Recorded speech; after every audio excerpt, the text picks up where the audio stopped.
What's happening, everyone? Before this next leg of podcast show starts, this is a reminder to you not to be a minge bag. Go over to Patreon, sign up for £1 a week and take advantage of all the Patreon perks. It is the Patreon that pays. We have a betting show on a Saturday, which the postman here is picking winners every single week.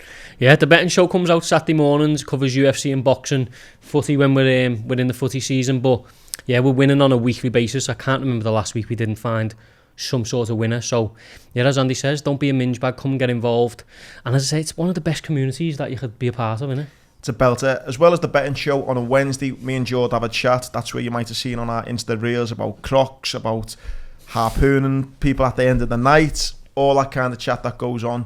And even better, every single Wednesday we do a raffle draw, and our sponsors Montrex give £100 gift voucher away just for being on Patreon. No better time to join. There's 30 plus episodes already that you can go back and watch. Again, no better time. Get involved. Don't be a minge bag. £1 a week, and we'll see you there. What's happening, everyone? Happy Friday. Welcome to the Sportcast. It's me, Andy Grant. It's me, Jordan Neild. So, happy Friday, everyone. It is the weekend. We are here to give you your weekend preview, talk shite, hopefully make you smile on your way to work, on your way home from work. We were in here last week. Nice. No, he wasn't. I'm sorry. I was fucking gallivanting, wasn't I? I think we should be allowed 5 gallivanting passes a year. You've had about 5 this month. I was at the races, sorry. Anyway, massive shout out for the support and continuing to listen. If you want to support us that bit more, get on Patreon. It's the Patreon that pays. We love the Sportscast. We love sport. And last week, one of our Patreons, Jack Smith, got the opportunity to come and spend the day with us. Thankfully, we didn't bore him too much. What a guy. And we went to Super League Grand Final in a box in Old Trafford, and that's something we're going to be doing more with the Patreons. The whole idea of Patreon is it's the Patreon that pays. Just by being a Patreon, you get entered into a raffle every week for £100. And going forward, we're going to try and do more things, whether it's coming to footy with me and George, whether it's coming to a box at the races, coming to the box at the whatever. We're going to start doing more of those giveaways. So Jack Smith was the first one. Top man as well. Top man.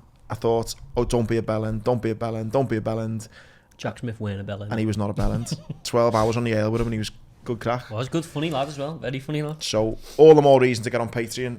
Also, once again, Montrex just mentioned you get a £100 raffle, entered into the raffle every week.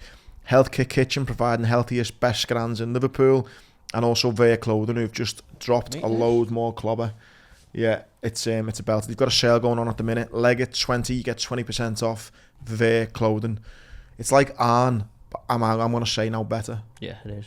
You go to every meeting in Veer. I do.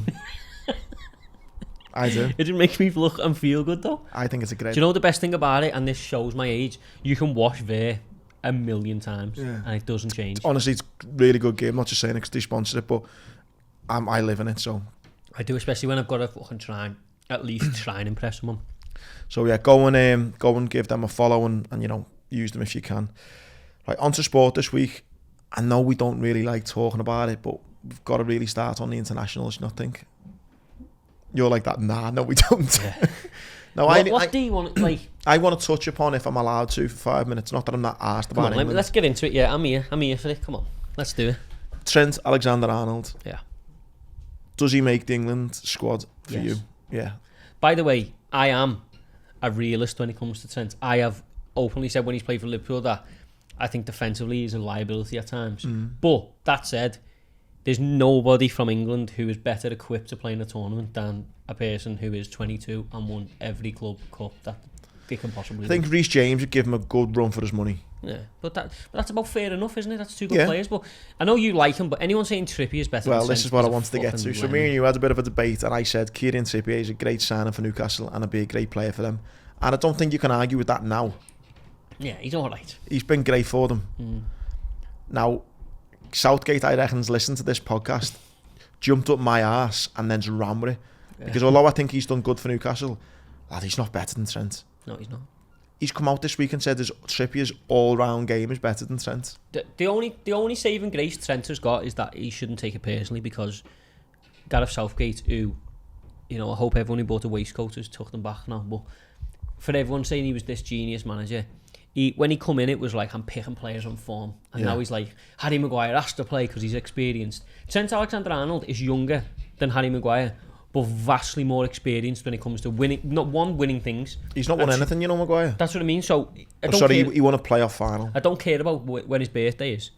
He is more experienced than him in big games and more experienced than him winning things, getting over the line. Yeah, at what England want to do. Listen, I think Southgate's got a lot of he's banked a lot of brownie points for the semi-final and the final appearances in the last World Cup and the last Euros. I don't think you can deny him that he has banked brownie points. But some of the decisions he's making, again, not that I'm that arsed about it, but picking Maguire when Maguire can't even get in the United team, and then who's the lad who's playing in Italy at the minute? Who can't even? Tomori. Player. He's not even getting a look in. No. But that just shows you where it's at. It's like, it's this England thing, mate. It's why England will always fail. Because they don't play football or look at football in an elite way the way most other elite countries do.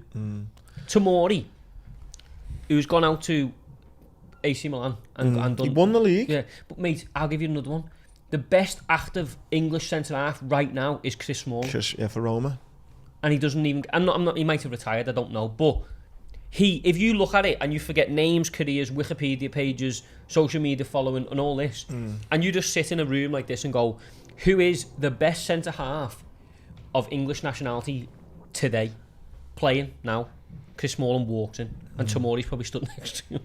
I mean, I don't know who walks it, but I tell you who doesn't even crawl it is fucking Maguire, though. And that was the thing. You could argue all day about who does play, whether you give Smalling or Tomori a go, whatever, that's fine. It was the fact he's starting Maguire. It's actually harsh on Maguire now. That he's even putting him in that position. That anyone is. I think Ten Hag deserves a little bit of credit, as much as I don't want to give it to a United manager. He took him out the final. He said, you're not good enough at the moment, you're not playing. To put him in against Germany, to give a pen away, to be completely exposed, and then to keep going, you're going to keep playing. Yeah. It's just, it's detrimental to him. And it's also demoralising for the likes of Trent and those who can't get him, because I'm not being funny. Trent's, I don't know whether Trent and Maguire are mates, whatever, they're being respectful as sportsmen do. But if you're Trent going, how am I not getting on this plane? And that fucking whopper is... I'd retire. Well, I heard on TalkSport, I know you don't like it, but I actually really do enjoy TalkSport. And Gabby Bonglapore said, which I actually agree with him, he said... And just every time I hear his name, I don't know why he talks the way he does. Yeah, I know, he talks. He's got a Brummie accent, hasn't he? Not his accent, it's just, there's no need to go that slow. It's Brummies though, innit? They do. He turned around and said, if I was Trent, I'd retire until they got a new manager. And I don't think that's a bad shout, because Carra done the same thing. When Carra weren't getting a look in, he retired. I'd retire full stop. Fuck it. Not full stop, but I would. Lad, this is what I don't get, and I know people will go, well, we might do. If you're a club football player, you need to extend the amount of time you can operate at the top. I'm sorry, but England are never, ever going to win the World Cup. They're not going to win the Euros either. They're just not. I think if they were going to win it, it'll be this World Cup, given the fact they've got to a semis and a final last two. Lad, I would give you 150 to 1 for England. You'd like to think this is the point they'll kick on, but again, I don't... The defensive frailties are too much. I just don't think... The only chance they've got is if, I don't know, Jude Bellingham can play centre-half, centre-mid and up front. All at the same time. Because he's the one outstanding player. But that was the one I wanted to get. I know international football, but listen, we have just had an international week. I just thought the Trippier-Trent debate was farcical, if I'm being... You know, if Trippier was that good, and don't get me wrong, I rate him, but if he was that good, it wouldn't just be Newcastle coming in for him. Fucking Arsenal would have went in for him. I know Arsenal have got a decent fullback, to be fair, but United would have got in for him. They all would have went in for him. It's music to my ears as a Liverpool fan, though, because I expect Trent now to come back and prove that why he is one of the best right backs in the world, in most people's opinion. So, keeping on England for a minute, I seen a story on England's women's manager potentially going to Qatar with them, being around the squad, and as a potential successor to Southgate. What, the woman? Can't do a worse job than Southgate, can she? How do you think people would take that? Do you know what? I think it would be all right now. I don't think a female top coach is far away. Do you not think? No. Because I just think the dynamic. Yeah, it's fucking. I almost think it might work in favour. I mean, I don't think the likes of Grealish, who are big personalities, I don't think they'd be disrespectful to a woman. I'd just genuinely be fascinated to know how the dynamics work, and to give up old Only Fools and Horses, Uncle Albert thing, or when I was in the Marines type thing. But no women were allowed in the Marines, right, when I joined. And as I think last couple of years, they've changed that rule so women now can join. I don't know whether any have, but they're allowed to. And I just think, right, and maybe I'm being unprofessional here and a bit seedy when I say this, but it's like, you get loads of fellas and they act a certain way, that's fine. You throw a woman into the equation, it fucking changes things. Yeah. Now, I don't know whether at that professional level it would stay completely professional, but I don't know. I just think... I almost think they're too elite for that to be an issue. I I honestly think being a part of the England squad would be pretty fucking boring. I don't think there's massive personalities in there. I don't think everyone's finishing. I don't really see the changing room having loads of like crazy banter flying around. There might be a few laughs, but I don't think there's anyone who's like overly harsh or, you know, a big character like that. You look at the big names in there. What, Rice, maybe Henderson, Maguire, Shaw, Kane. They're not exactly Gazza, are they? No. Do you know what I mean? Good point. So I don't. But I almost think, like, obviously, I know it's a different sport essentially, but the only England team that's had any success is hers. Yeah. So there's got to be something on that merit. You'd think, even if you don't take her coaching sessions away, there's got to be something they are doing that's better than you. So potentially, I mean, it's not been said, but potentially she might be in Qatar in like a bit of a role of like just observing, with a view to maybe take it on after him. Keeping with the international for a minute, Richarlison got a fucking banana through at him, didn't he? Like, crazy. John Barnes made a great point and he said, you know, you can't keep blaming football for this. It's fucking society. Yeah, it is. People are fucking dickheads. The problem is, we had this conversation Saturday. The thing is, once you go through them turnstiles, society's rules are gone. Like, if you had a job, right, like, you're not going to stand up going, you know, F this, you know, see you next Tuesday, this. But as soon as you get through there, it's almost like the shackles are off. It's a barley badge, isn't it? You can do whatever you want. Do you know what I mean? Go and act whatever you want. And as soon as you walk out, you're back to being Martin from accounts. Do you know what I mean? Yeah. It's like this sort of, I don't know what it's that mentality of, I can do what I want in here. It's a bit like Twitter in real life. Yeah, it just pissed me off how footballing gets a bad rap of it, because again, I'm guessing 99.9% of fans aren't racist, but it's football's got a racism problem. It hasn't. Well, it has just as much in the sense as society has. It's football. I wouldn't say football's got a racism problem, but I just think football culture is to blame. Like the culture of everyone get in, all the lads. You know, that culture, although it's got a lot of merit in terms of, you know, it's probably saved some people's mental health completely. Yeah, it does have bad sides. But like society though, like dickheads everywhere. Oh, 100%. That was sad to see. I also seen as well on international news, you know, that obviously the World Cup's in Qatar, and it's got a lot of problems with human rights and stuff.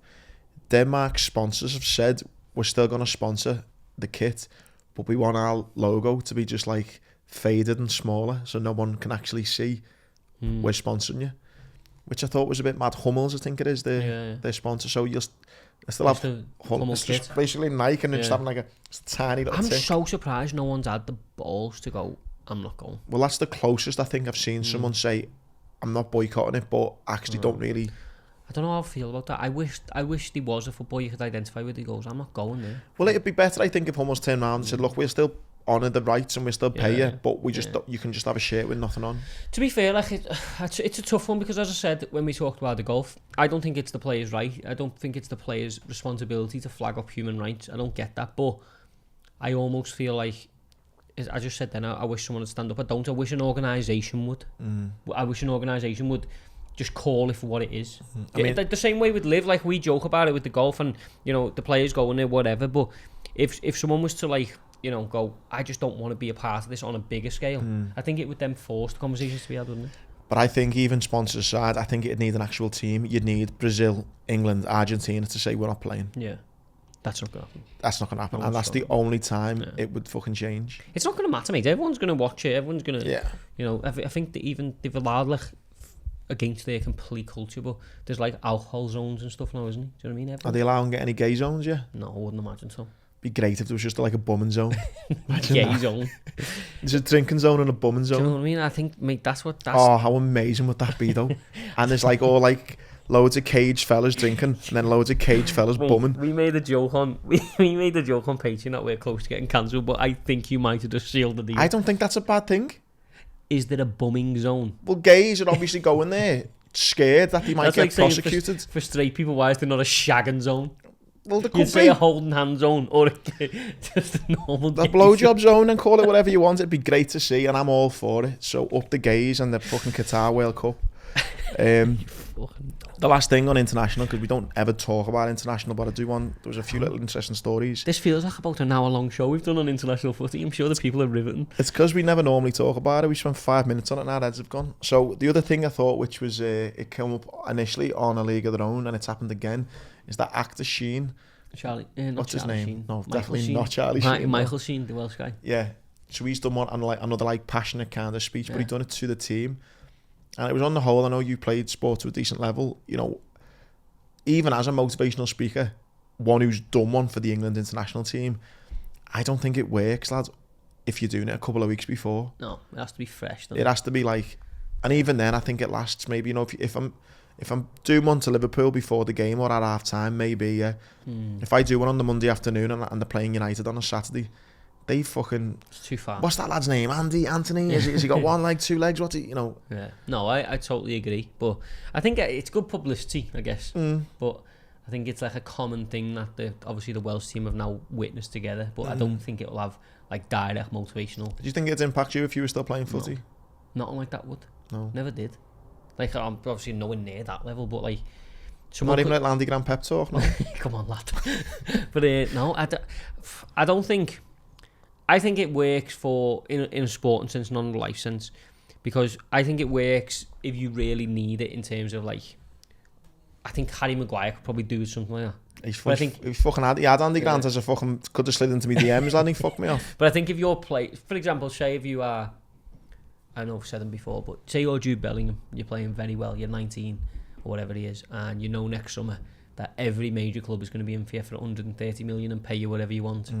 I don't think you need someone to go, come on! Yeah, no. Do you know what I mean? I just think it did look cool, though. Yeah, it did look cool. He is a cool guy. Yeah, he is cool, yeah. Right, thankfully, we'll move on, lads, to Prem action this weekend. A bit of a sad story, actually, though, on the... and listen, I know we have got a betting show over weekend, and one thing we do promote is we don't do any betting shows on this show for this reason, as we don't want to promote gambling to anyone who maybe might not want to have a bet or might have had a problem. So that's why we do a betting show, which is completely separate. And even on that show, we ram home the whole gamble responsibly and, you know, don't.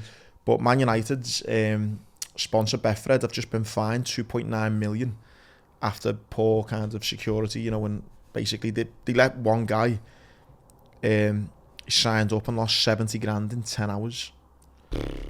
So they've been done for, like, you know, not having the proper protective tools. That is crazy. 70 grand in 10 hours.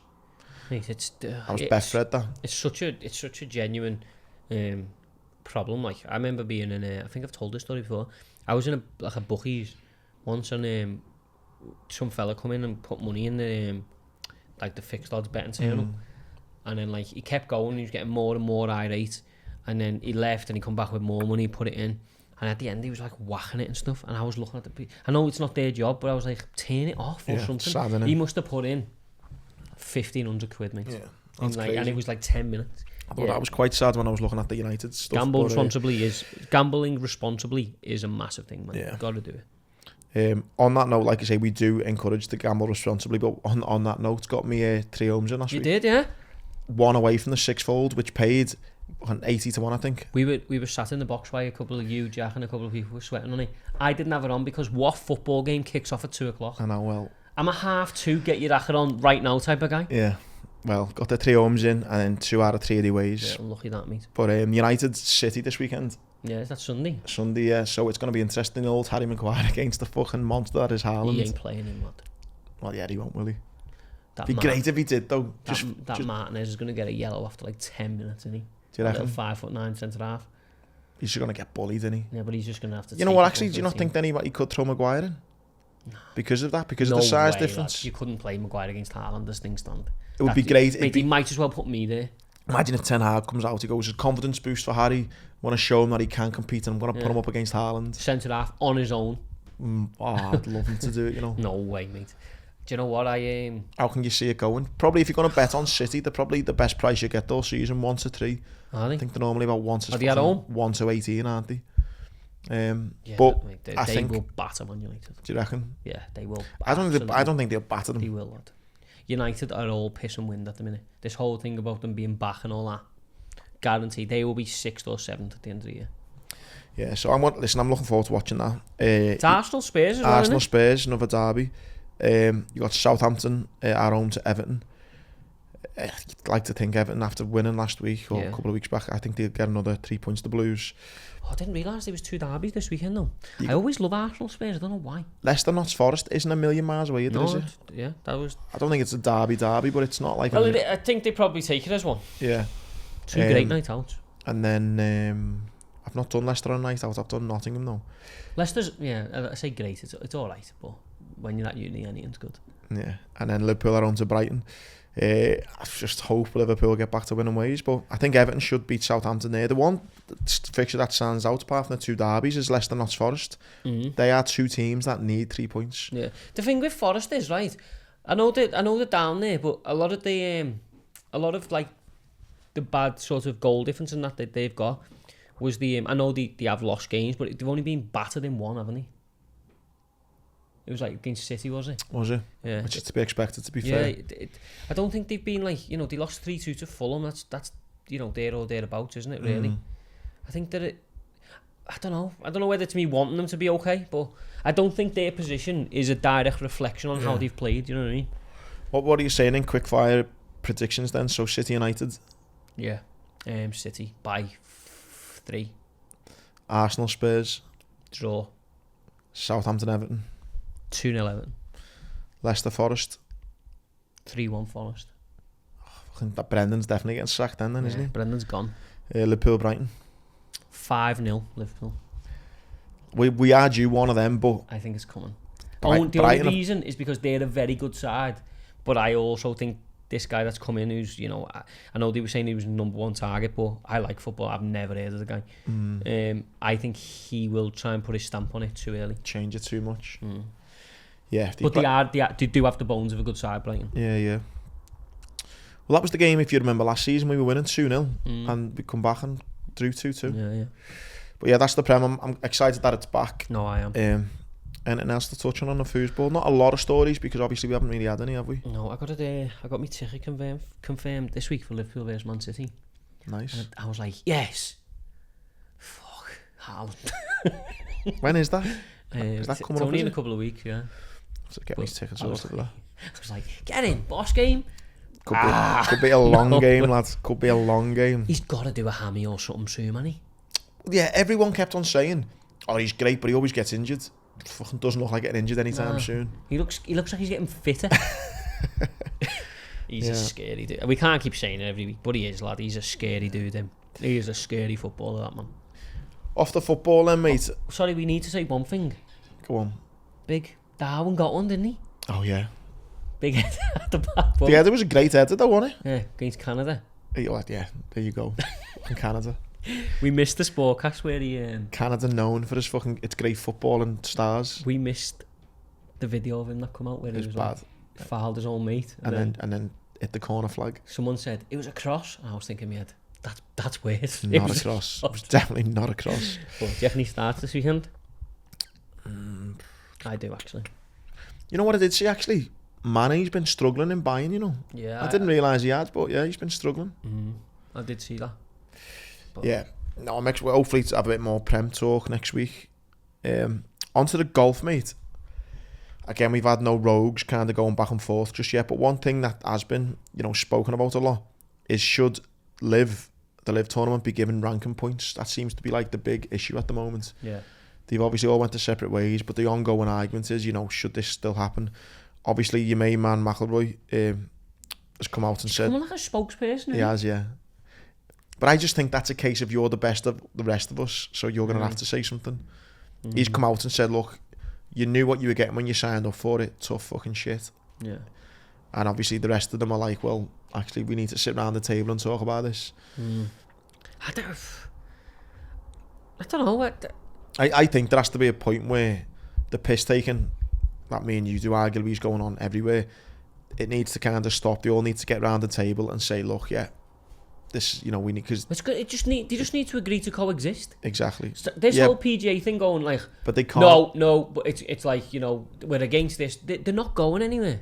But if these are playing X amount of tournaments there, then some of them that involve them ones, the whole world number one in ranking points is going to be an issue, isn't it? Yeah, but I also think there's a lot of this is golf's been a certain way for so long that when a disruptor comes to the table, there's a thing of, no, this is the way it's always been. You can't do that because it offsets well, there's a new player in the game. Find a way that fits everything. Don't just bury your head in the sand and go, we're the PGA Tour, everything that happens here, you get ranking points, you'll be number one in the world if you're over here. Because that's not the game anymore. They're here and they're here to stay. What I'm arguably thinking it would be like is if someone kind of tried to rival the UFC and called it, you know, whatever. Someone threw serious money at it and said, come and fight here. And then you had kind of players then skipping from being like a UFC champion. Someone like a Leon Edwards then goes to then this new one, fights, and then it's the whole, well, who is the number one really? Because I'm the number one there, but actually, and now I'm... And essentially like boxing, isn't it? It's just like a bit... Yeah, like boxing, you know, you're like, well, I'm the WBC champion. Well, I'm the WBO. I'm the number one. No, I'm the number... Do you know what I mean? I think in the same way boxing has to change, golf has to change as well. Like, there's a way of doing it. You just have to... You know, you just have to work through it and not bury your head in the sand. But yeah, I think there's a long twist and roads now ahead for golf. But maybe there won't be one official number one in the world anymore. No. The other brilliant story that come out of golf this week, Tiger Woods acted as a caddy for his son, who hit a new career high. You know, as in like his lowest round. Are there any other stories potentially of sport where I know there's a few in boxing, obviously Conor Benn and Eubank. Fucking hell, not Tiger though. But imagine if Tiger produces a mini Tiger Woods who's just as shit hot as his dad. What's the chances? He's meant to be boss. I know, but I mean, like, your dad might be the greatest man to ever pick up a club. I understand, look, Hatton was a great world champion and his son comes along. Nigel Benn was a great world champion, but like in a relative sort of aspect in Britain, like, and then Conor Benn's being the best, and then your son coming along, that's hard, that, mate. Oh yeah, the pressure's just gonna be phenomenal on him. Like, it's essentially like, you know, Federer retired, which we couldn't touch on last week. It's like his son. Like, you can't reach them heights. Can you not though? I don't know, lad. Imagine his dad caddying for him. That's cool as fuck. That, yeah, it is cool. But have you seen that video where they hit the ball the same and they catch the club the same? Yeah. Oh, see what I mean, lad? Stranger things. I think he might be a good player, but there's no way he's going to be like Tiger, lad. No way. I love the romance, but let's all just stop being romantic and just... He might be a good player, but it's like Mick Schumacher's lad is in F1, isn't he? But now he's about to get cut. Is he? Yeah, well, he's not far off, yeah. Yeah, maybe I am just being an old romantic. There's nothing wrong with being romantic about sport, though, lad. That's why it exists. Yeah. On to Rugby League. We obviously mentioned it before. Yes. So, Saints 4 times. Yeah, history. I got into a bit of shit with you the night before because we both have. We've met Jamie Jones Buchanan. So I give him a little text beforehand because I know a few of the Leeds team because they used to play for Warrington. So I just give Jamie a little text saying best of luck tomorrow. Obviously playing for Leeds. Jordan's going, lad, you fucking snake. You fucking... No. It worked out all right. If Jamie Jones Buchanan is this, he is a legend, but the grand final's the grand final. And when we put a post out on Patreon to sort of locate the Jack eventually who came with us, the response of people who on our thing who watch Rugby League. Yeah, me and Joe had a quiet chat and was like, we need to start talking more about Rugby League because I am a new fan as well after that. It's incredible, isn't it? I just think that how fast they are. I don't know, like a lot of lads who listen to this and girls will be into footy as well as I am, is my main sport, but definitely nothing wrong with having a bit of a liking of the old Rugby League because it was impressive. It's the most, in my opinion, it's the best neutral sport that you can watch because it's so entertaining. They're so fit. They're so honest, the players, like on both sides. There's very rarely a bad Rugby League game. No, you know, people might know down the levels and that, but if you watch the Super League, there's not many bad games. I mean, it's incredible what they've done there as well, 4 times. 4 in a row, yeah. It's just like, obviously it is unheard of, but it's more like, it's like the captain James Roby's been playing for 20 years, still starting on merit. Like a lot of the, you know, Tommy Makinson was round, sort of like at the start of this cycle.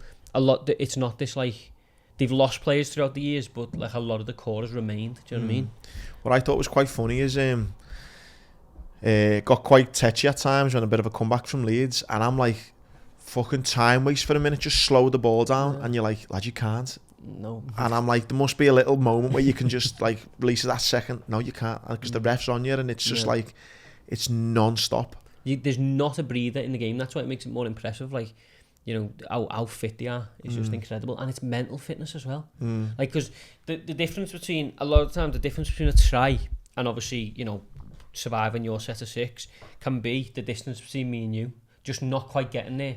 So to continuously mentally get right next to your mate, run back 10 yards, get right next to your mate, and not let anyone past you. It's essentially, I understand why there is a lot of similarities to like a military thing in terms of like, I know football's a team sport, don't get me wrong, and you know, when the chips are down, everyone comes together. But in that, if any player isn't in, you're done. Oh yeah, rugby's massive in the military, like. Yeah, like, but James Roby, who obviously is Saints' greatest ever player in my opinion, he's going to break the all-time appearance record. He did a podcast before the grand final, and they said if it wasn't rugby league, what would it be in? And he was like, I wanted to be in the Marines. Did he? Yeah, he was like, that's what I wanted to do. He wanted to go. So he wants to do SAS Who Dares Wins when he. Oh, thinks, does he? Yeah. But he'd fucking smoke that, wouldn't he? The saddest thing about it is like him. James Roby is like, what he's done is just incredible, and because rugby league doesn't have the push, no one really knows who he is. We need to get him on the pod then. Oh mate, I couldn't sit and talk to him. Reach out, lads. We need to reach out. No, James Roby is but there's characters like that all through the game. There's going through some real change though, isn't there? They're going to bring more leagues. I see like a split league and all like. No, but there's what they're trying to do is like sort of on a broad aspect, on a broad point. They're trying to like get influence from outside to how they can improve the game and stuff. So IMG are obviously a massive sports organisation. They have sort of come up with a bit like what the Super League was in football, where like a couple of category A teams can't get relegated and stuff like that. Right. But I don't know how it's going to work. But what Rugby League needs, and we had this conversation on Saturday, like it's the World Cup now starting next month in the UK. What Rugby League needs, Eddie Hearn spoke about it for a while about getting involved. It needs a businessman to be at the top and to run the sport like someone a business. Like Eddie Hearn would be good as well. But he was talking about it for a while, but to like James Roby, like let people know the personalities, because it's a northern based game. There's a lot of funny fellas in there, crazy fellas. Like they should know each other more. Do you know what I mean? But I listen. You sold me, lad. It was brilliant. Loved it. But yeah, back again next year. Onto tennis if we can, lads. So obviously Federer retired, arguably the GOAT in tennis, but I think arguably the GOAT top 5 in all sports. He's not far off in terms of like the elite sport. All sports, definitely top 10. Yeah, easy. And he will always get spoke about in like the Michael Jordan, Kobe Bryant. Exactly. Yeah. 100%. And such a sad moment where him and Nadal are sitting next to each other crying. I understand why Nadal's emotional, because it's almost a chapter in his life closed, because everywhere he goes it's like, where's Federer? Do you know what I mean? Well, them two met in however many finals, so it's always been like just that this is what happens. Me and you always end up the last two. So to have your kind of, your dance partner go... I guess it's kind of like that thing as well. Like he's realising that, he's gone, I'm basically gone. Yeah. This is it. My time. This is going to be me in the next year or two, Really sad. They actually didn't win. It would have been nice for them to win the tournament. They didn't. What's it called, the tournament again? I don't know. It was in the O2 though, wasn't it? Lava or something, is it? Or the... Anyway... He is some player in Federer though. I was watching a collage of him. Mate, the collage. That's what I like to call it. Lad, his backhand. I'm not being funny, right? And I know this is a very simple way of talking about tennis. Mate, they're hitting that ball back him at a serious pace, right? Yeah. How does he walk to the ball and then just gracefully knock it back? There's so many things you just got to respect about, obviously, the sport of tennis, but how he played it was one, just how graceful he was. I think in anything in life, if you can do something simple, it makes it look effortless. Yeah. Do you know what I mean? You can do something really hard, and if you can, that's a sign to say when someone's a genius. He made an elite sport look very, very, very easy. Because when he is just like, and he's taking the pace off the ball and he's spinning it, you're like... But you understand what he's doing when you look at the other end of the court and the person's flat out. Yeah. It's mad. I think that's why him and Nadal complemented each other so much. Yeah. Because they were polar opposites. Like, Nadal breaks his neck for every point, doesn't he? Nadal had that massive big forearm. His left forearm was just huge. Even the most simplest shots, he put every ounce of his being into it, didn't he? Whereas, yeah, really, I was proper gutted at seeing his retirement statement. And I also liked how respectful they both were as well. Do you know what I mean? I thought it was great.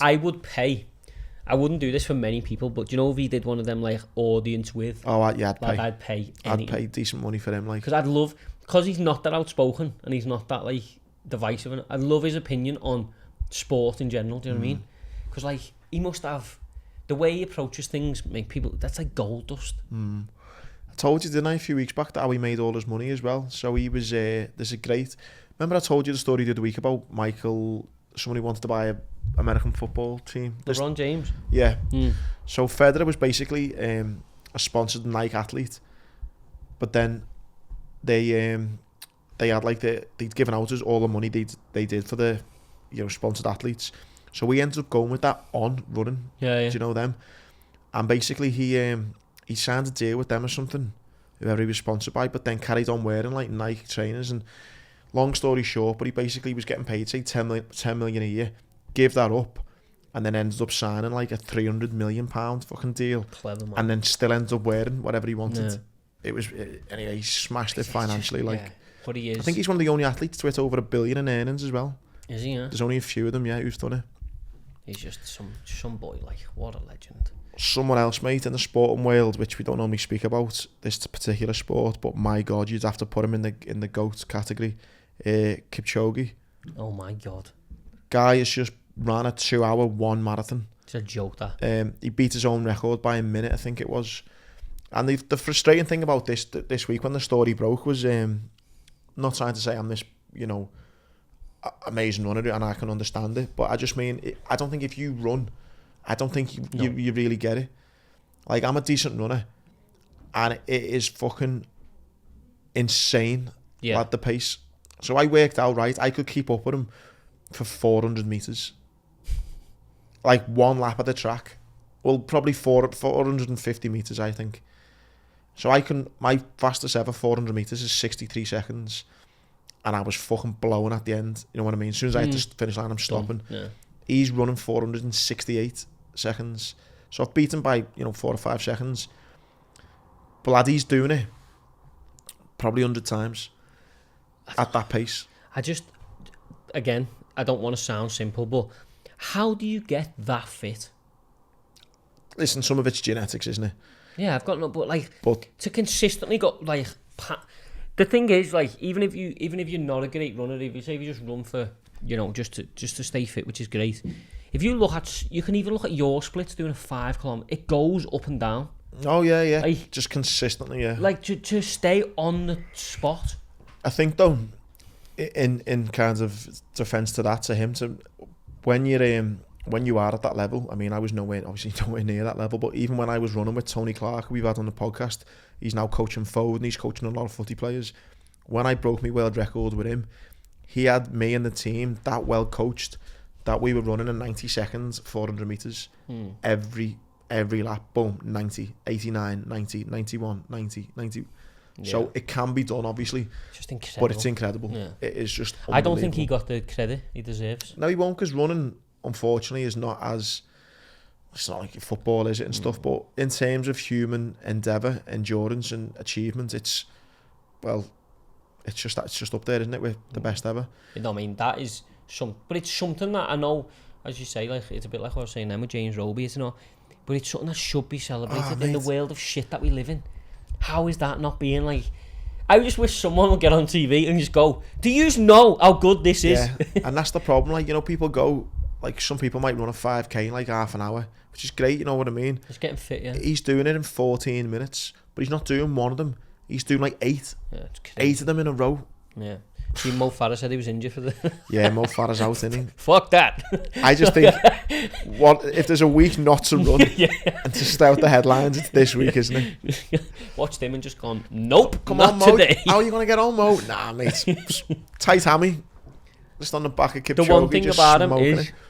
and probably the reason that I would never like to run competitively at that level. Do you know when he goes past you? Oh yeah. You know, if you're tired, if he welches past you, how much more tired do you think you'd feel? It'd be the most demoralising thing, because again, not to keep on repeating myself though, it's not the fact that he's going past you and he's sprinting past you. Yeah, and he's coming back. it's a sprint. That pace he's running at is a sprint for 99% of people, and that's the mad thing. The man is just incredible. Absolute legends. Kipchoge, boom. Do you know what again, sad thing is, I don't mean to be negative. Do you know how much that's not going to be celebrated? In about 4 years, it'll be a question of fucking the chase or something. who ran there, and you'll be like, was it that kid? Was it Kipchoge? Yeah. Was it? I don't know. That's how bad it is. Well, listen, I fucking love him. We're getting a picture of him in here. Imagine that. Mate, let's end the show, because I thought we'll end up speaking probably a little bit longer than we normally do, but Tyson Fury, mate. Tyson infuriating, he should be called, mate. Do you like what I've done there? Yeah, I do. But before we get on to him, can we talk about the big juggernaut? Okay, go on. I have to apologise to people. You didn't get that right, did you, lad? I went against the juggernaut, and it was the biggest. Which was interesting, because all you go on about is his chin. I know, but this is me thinking behind. I've spoke to people on Instagram DMs, to be fair. I didn't think, because Joseph Parker, by the way, who deserves credit in this fight, is a good fighter. I just didn't think the juggernaut could be as reckless as he was going to be at that level. I thought, I don't know if you're going to get knocked out, but there's no way you can fall back on the cards and just keep doing that at that level. But mate, he did. He took one of the biggest right hands I think Parker's ever thrown. And the weird thing is, when you see a fighter get hit, you might see them go, like take a little bit of a break, or go for a walk, or get to the corner and go, I need to recover. Mate, he takes them and just goes, he's walking forward. Here's one for you then, not to say that you have, but do you think you and other boxing people have been a little bit harsh on him by almost saying he's not that great, he's just got a chin on him, he just walks forward? Has he kind of changed your mind a little bit then? Yeah, but I knew he was good, because as I said when we asked about him, one of my biggest ever victories betting was him versus Daniel Dubois, and between 7 and 12, and I just wish I'd done it again. But I think he's really good. I just thought you can't be that reckless at that level. It's a game of very fine margins when you're at world class level. I just thought that would let him down, but it didn't, because I thought Christian Amonit, I'm alright, he walked through that. I thought when Parker hit him, it will at least get his attention. At least. You seen Parker in afterwards as well. He says, like, I hit him with everything and just walk forward. But now it's a case of who does stop him? But I think though, right, and not saying like you've kind of been saying he's just a chin, but the fight that everyone is screaming for is him and Wilder, because everyone just knows Wilder as this big hitter and they know him with this super strong chin. And I just think it's like people aren't maybe giving him the respect for that'll be a good boxing matchup. It's like people just want to see him get absolutely fucking spanked at one of Big Wilder's right hands and just see what happens. That is literally all I want to see. I know it's bad, because I think Joyce beats Wilder at this time, but I just think if Wilder throws one of them like from his boots and it hits, but that's what I mean. That's not a. You just want to see him like. Tell me. It's not a fight. Tell me right now, right? You just want to see him go like that and get whacked and see what happens. I know, but I can't help it. Don't you want to? I'm telling you now. I do, but I just announced think Joyce Wilder on BT Sport at $29.99. You're buying. I'm excited for it, but I just mean I don't think he's getting the respect as a boxer. But he never will. But he never has been given it. But yeah, I mean, he's right in the conversation now, isn't he? I mean, I think Usyk can beat him. I think Fury probably has his number, but Usyk's definitely not knocking him out though. No, but he if that would be the biggest Usyk decision bet you'd ever do in your life. Yeah, but that's what he did to him in the amateurs. They fought in the WSB where they take the head guards off, and he pretty much done the same. But I think Fury, although I'm not sure, I don't know if you've seen that video that come around of him looking very, very suspicious this weekend. So I don't know where he's at mentally, but I think the best Fury probably beats Joyce. But again, I wouldn't. Only probably. At this time, yeah. I mean, like, only probably because he's not knocking him out either. You're gonna have to nail him, aren't you? He's not knocking him out. I think he probably. I think if Joyce goes any further, you just back on the other fella to win on points. Whoever he fights. Joshua's a good fight, but Joshua babied him a couple of times as an amateurs. Like beat him up and stuff, but it's confidence in it, it's momentum. When will he get out again? Like in February or something? Yeah, I imagine so. But it's who they're gonna have to go to Wilder, because no one else in the division is taking that fight. No one. Where do you reckon Parker goes from here? Tough one, but he's just signed a deal with Sky. I reckon probably Parker. despite the fact he got beat, he's still, a fighter you're going to watch. Like, they made Parker White. I like Parker. Something about him. I think he's quite funny as well. But if you get Parker White, you go sound decent heavyweight fight. Do you know what I mean? You get Parker Wilder, sound decent fight. Parker Ruiz, sound decent fight. Yeah, there's still fights for him, but it's just at what level he wants to compete at. But I think there's plenty of big paydays there for him as well. Even a thing of like, say if Joshua, the Fury, we're going to get onto it. Say that doesn't happen. Say Joshua gets a win, Parker gets a win, and then they go, all right, we're going to do Joshua Parker again. You go sound. Do you know what I mean? Decent fight. Yeah. So there's still fights for him. 100%. Yeah. No, I like him. But no, come on, let's do it. So Fury comes out, didn't he, and just said, look, you got a deadline. Sign the contract, you sausage. You got a deadline. The deadline went... By the way, this deadline, Frank Warren didn't put a deadline on it. No one put a deadline on it apart from Tyson Fury. Yeah. And then, I think, though, Fury, I think it's just a bullshit show with him. Lad, he knows it's not me and you go on text, lads, should we meet here for a straightener sounds? Like, he knows it's not that. Yeah. Do you know what I mean? That's what annoys me. All the deals that I know Tyson Fury's not like a big corporate sponsor man like Joshua is, but like he must know that. He's not stupid. He must know that it's a case of signing certain TV deals off, making concessions here for them for that.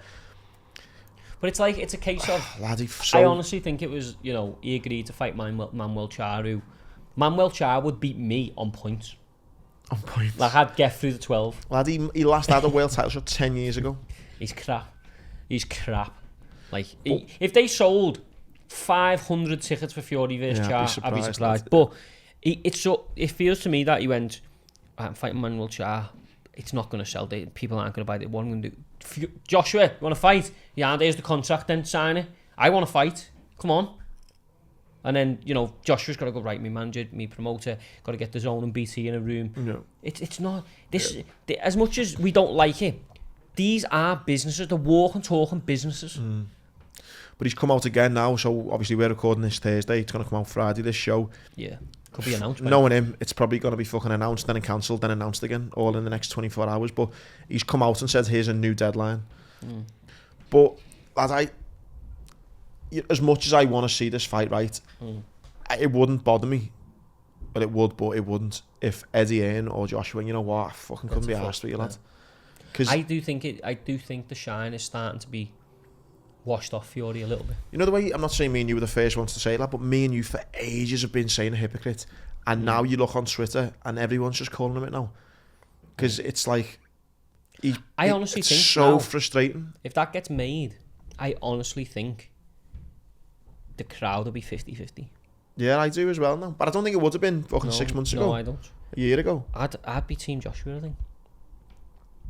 I'd be probably impartial. I just want to see it happen. Yeah. I just want them to stop being fucking knobheads. It's tough because I do like Fury. Like I've had this conversation with my dad plenty of times. He was a big Fury fan. I like him, but there's just like sometimes I wish he'd just shut up. And I wish he had this talent without the bullshit. But I just think as well he's got this persona where he needs to be spoken about all the time, and it's like that's my worry for him. I don't think he'll ever be able to walk away. I guarantee you now. We can clip this up when we're massive in 4 years. He will get beat when he's about 41 against someone he should never be fighting, and he'll get knocked out by a couple of people and stuff because he just won't be able to walk away, and that's where it's going. And that's what's sad. That's sad, that though, isn't it? But that's as soon as any other. The reason when you watch these things, the reason I know he rates Yusuf highly, and probably the reason I know there's a little bit of fear of him with Joshua, because I know Joshua is a little bit of a faded force in terms of how he's performed. But if Joshua turns up and throws caution to the wind, he's a dangerous man. The reason I know he rates them too is that he will not shut up about them. He always refers to Yusuf as, it's always derogatory, like your middleweight, your this, your that. Yeah. But whereas if you didn't rate him and you didn't care, if you didn't care to fight him, you wouldn't say anything. You just say, Sandy's irrelevant, he's crap. Yeah. Do you know what I mean? Well, that's the thing, lad. If something doesn't, in everyday life, if something doesn't bother you type thing, you're not even asked, are you? So but something clearly does bother you. But you go on about it all the time. Look, I hope it happens, I really do. But I still have my reservations. If we're sitting here, as I say, this goes out on Friday, it's been announced Thursday night or something, then sound, but I do have my reservations. Boxing's in a banners from the Olympics, isn't it? Did it get fucked off, did it? Yeah. Which is fucking terrible. Did you see all the stuff that come out again? It was last week about all the bribes that got done in the boxing world for the Olympics. No, yeah, well that's been open. Like, But one of the judges come out and said he got offered 150 grand to make sure, like, fucking Slovakia go through or someone like that. Doesn't surprise me, mate. They weren't Slovakia, like, but it was someone. I mean, if that Olympic pathway becomes obsolete, the programme will suffer so bad because... Really? Yeah, because it's a conveyor belt of talent, isn't it? It's also... You know what I want to know? You know, if you're going to bribe, right, a judge, but your fight is clearly shit, how do you as a judge, how do you kind of make it happen? Yeah. Do you know what I mean? You'd have to have balls of steel to be like, yeah, no, I thought he won that one. Just mark the card and just go on. Don't know eye contact. Yeah, it happens, mate. But mate, I sort of hope it's a kick up the arse for boxing and for, you know, there's so many bloody amateur committees now. I think it's now under the IOC, but there's so many of them now. I hope it does give them, you know, we've got to reform, we've got to do things different. But boxing in general, there's just so much shit with it at the moment. Like, it's obviously world championships. To me, again, I'm like a fair weather boxing fan. I kind of live it through you a little bit. There seems to be just so many split off organisations. Yeah, there is. But now you got Probellum, you know, DAZN, Sky Sports, this Boxer. Yeah, so Boxer, Matchroom, Probellum, these are promoters. But then a promoter has to marry up with a broadcaster. It just seems to be so messy at the minute. Basically, if you look at it like this, you go like BT and Frank Wadden, Sky and Boxer, Eddie and DAZN. So then it's like a team of two. And then they've got to get all the talent. So then the talent splits across 3 ways. Probellum maybe not anymore because they haven't got a TV deal. So then you got to the whole sports fraction between, say, 4 or 5 promoters if you want to include Top Rank and PBC. So like so then you go like promoter 1 does not work with promoter 3. So any fighter in this column they can't fight. 2 does work with 1 sometimes. 1 definitely doesn't work with 5. 5 and 4 are sound. 4 and 3 are okay as well. That's just that is bullshit, isn't it? And then you have people like us who go, oh, I'd love to watch that fight. Oh, you're shit easy with that promoter. It's not gonna happen. Yeah. And then you get people like me who love it, sit in a pub with someone like you, and you sit down and go, bang, oh, I can't wait. Why don't them 2 fight? And then you have to explain all that. I say the reason he can't fight is, you go, well, he's the best middleweight and he's the second best middleweight. Can't they? Well, he's got a contact with him. And then as a fair weather fan, you go, see this. Fucking ass with that. Yeah. Adam Catterall did a good thing. I've seen it. Where he said that's why casual fans will go, Sky Sport, the boxing, the UFC's on BT Sport. What's that? And I know we'll jump onto the UFC in a minute, but that's why, you know, if you want to watch UFC, there's a fucking UFC channel that it's on. Yeah, do you know what I mean? Or a BT, I guess, but like there's a UFC. There's a home. Yeah, you know where you're going for it. You know who's fighting who. Yeah. And Jamie Moore made a good. I've seen that thread with Nick Pete, where he was saying, you know, that's those problems is what drives up the money. Yeah, it does 100%, but it's a case of how long are them big massive paydays for the 2% enough? Because there's only a very small percentage of boxers getting paid anything. But like, obviously, people say about boxing's UFC, a game of egos, though, and if you think you're good enough to get one of those paydays, is it worth sticking in it? The thing with the UFC is it's like, right, you start at the bottom. The better you are, the higher you progress, and your money goes up, a bit like a job. Whereas boxing, it's going, right, there's no real pay structure, but if you're shit, you're getting nothing. If you're good, you're probably getting nothing. You're very good, you'll be lucky to get something. If you're elite, you can earn 50 mil a fight. So it's like, it's what you want the disparity from there to there, or do you want the ladder? But at the top, it's still not. But I also think all our boxers will have the egos going, nah, lad, I'm happy to take the risk because I will be that 1%. Yeah, 100% they do. But I don't know. People know where I stand on it, but the UFC pay structure gets a lot of stick. But if you're good enough, like in any job, you rise to the top. And I understand the people at the bottom don't earn any money, but the people at the bottom of the office next door to us don't earn any money. It's a chosen profession. Do you know what I mean? And that's the reason it works so much. But I mean, the amount of fans going from boxing to UFC now is alarming. Because there's very few of us who watch both and enjoy both for what they are. People either want to be one side of the tree or the other. There's some of the big news with Tasha. Yeah. Getting more fights lined up. Belt, mate. I've never watched. She needs a bigger wardrobe. Yeah, she does need a bigger. Do you keep them in a wardrobe? Where'd you keep them? Mantelpiece, maybe fireplace. Yeah. Fucking if it was an ad, be fucking in the kids' toy area, mate, with everything else. She needs a bigger whatever. I find me car keys, rolling pins, the dog's lead, the dog, everything in that toy area of my house. But it's great news for her. Yeah, she's got sorry, I was just reading something. Then I'm just reading an article. The fight takes place on the same date and venue as Ricky Hatton's exhibition against Marco Antonio Barrera. I didn't know that. So there'd be 2 promoters. They'll be doing the show and then Hatton will come on. Fucking hell. That's mad. I actually genuinely didn't know that. What date's that? November the 12th. But Fraser Clark, who we watched in Liverpool, and was like, that was a ridiculous fight. He's fighting Kamil Sakhalowski, who is, by record, a journeyman, but by ability, not. Oh, really? He's took the O of plenty of heavyweights who aren't as good as they think they are. So, not the best fight he's ever going to have, but definitely a decent step up for him. And a lad I like, Bradley Ray's got a decent step up there. But yeah, I mean, Tasha, 38 years old, when she'd lost to, when she lost Taylor. to Harper, but she didn't lose to Harper. Then the Taylor fight, and when she got knocked out a couple of years ago, you'd have never thought she'd be here. No, made up for her. She's going to retire with. I hope she gets this belt, and then hopefully she unifies with Terry Harper, who just won last weekend. Beats her, gets that revenge, and then sails off with a nice few quid in the account. Liverpool legend, British boxing legend, all round legend. Yeah, such a nice person as well. Yeah. Finishing off then with the old UFC. Talk to me about this kid who just comes out of nowhere. Is he sponsored by Barstools or something? Comes out of nowhere, chokes a kid out in a minute, and then starts calling fucking Shemai about. Crazy bastard, isn't he? What happened there? So Dana White runs a thing called Dana White's Contender Series. So basically it's been running for a while, and all the greatest sort of talent in the regional scene will get a chance to fight. And Dana White sits cage side. At the end of the show, which you watch on a Wednesday night, he gets in front of the interview and he goes, blah, blah, blah. You've got a UFC contract, welcome. Bo Nickel entered this thing, but then he impressed the first time. But they didn't want to give him a contract, but I think he knew that something like this was coming. But Bo Nickel has had this sort of, he's only had 3 professional fights, but he's had this under the radar, like, this fella's an absolute machine. I think he won an award in America where it's called like the Big 10 Athlete of the Year or something. And like he won it. Such a cheesy American thing, like, that, by the way, isn't it? Yeah, so he's been this Athlete of the Year. He's been this like standout, like crazy wrestler for a long time in America. Obviously switched to MMA, had 3 fights. But I think some of the tournaments he won in America, it's like, in their terms, like impossibly hard. He's like, he's a beast. So anyway, he gets on Contender Series, wins inside a minute.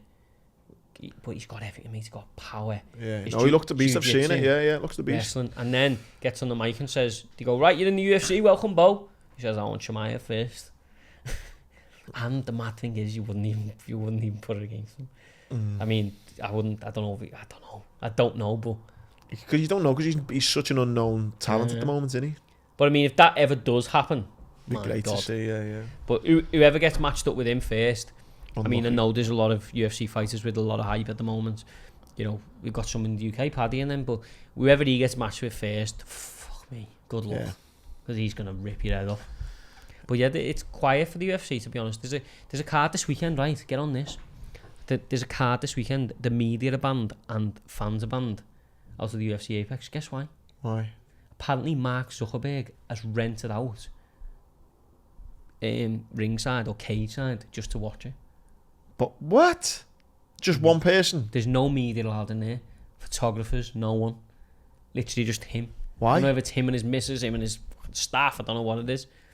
But it's fucking mad because the main event this weekend is Mackenzie Dern versus Yan Zhao Nan. Good fight in the women's strawweight division, but really not anything to write home about. I don't think he'd let him do it though for a big one.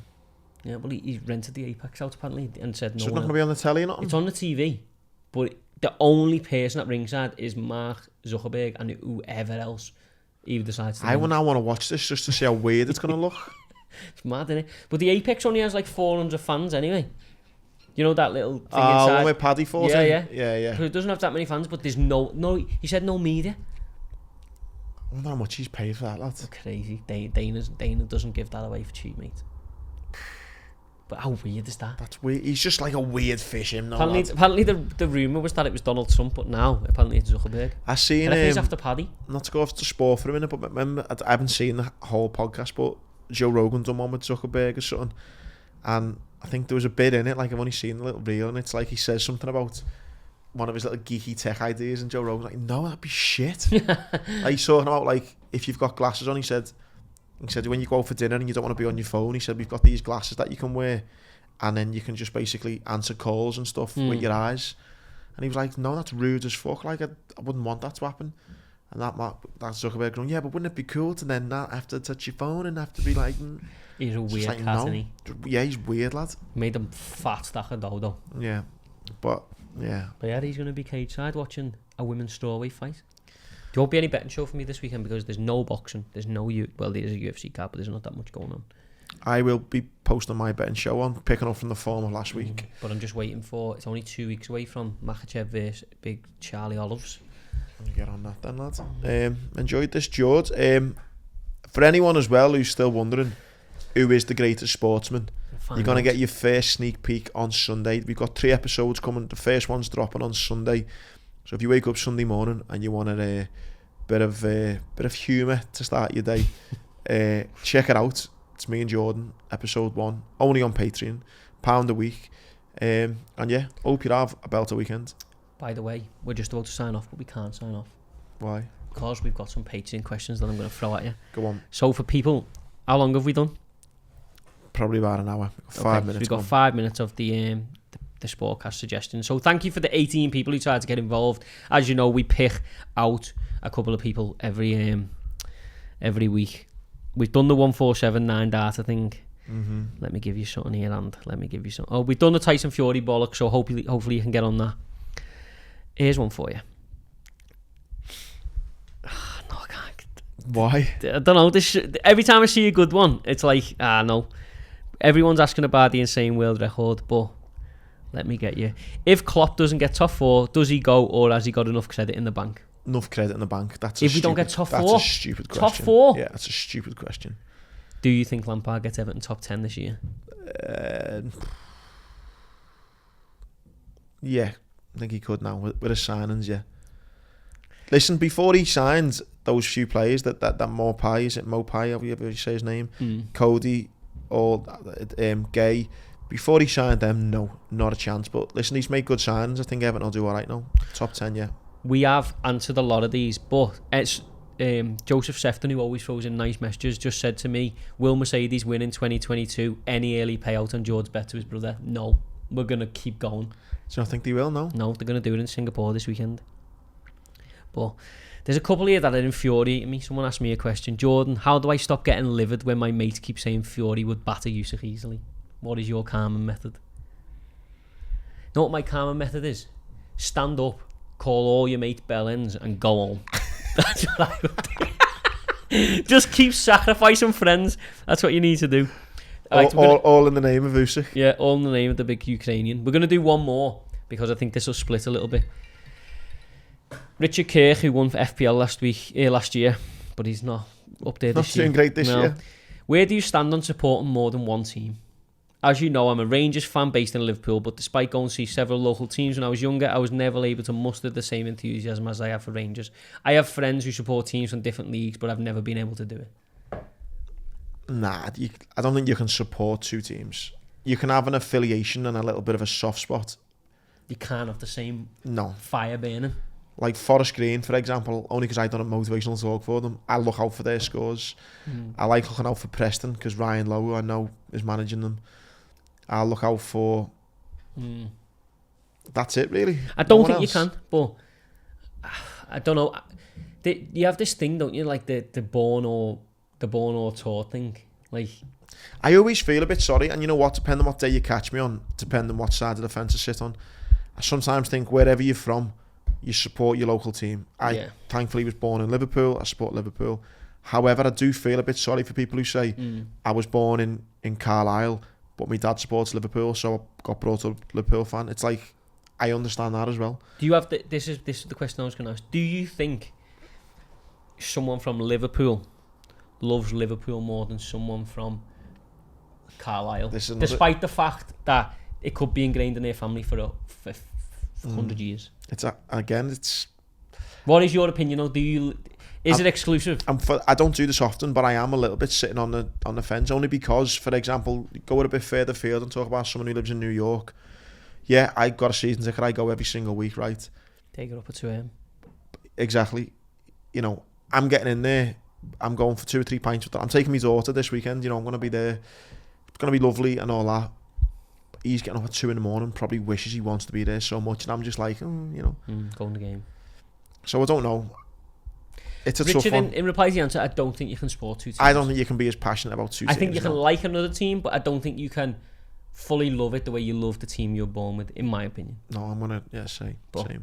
Yeah, thank you for all the suggestions. Yeah, get the suggestions, keep coming in. We'll make more of an effort to spend a bit more time. The only thing that I wanted to try and spend a little bit of time on here, but everything, loads of the questions answered, we went over this week, so that's good. Professionals. Right. Well, have a boss weekend and see you next week. See you later.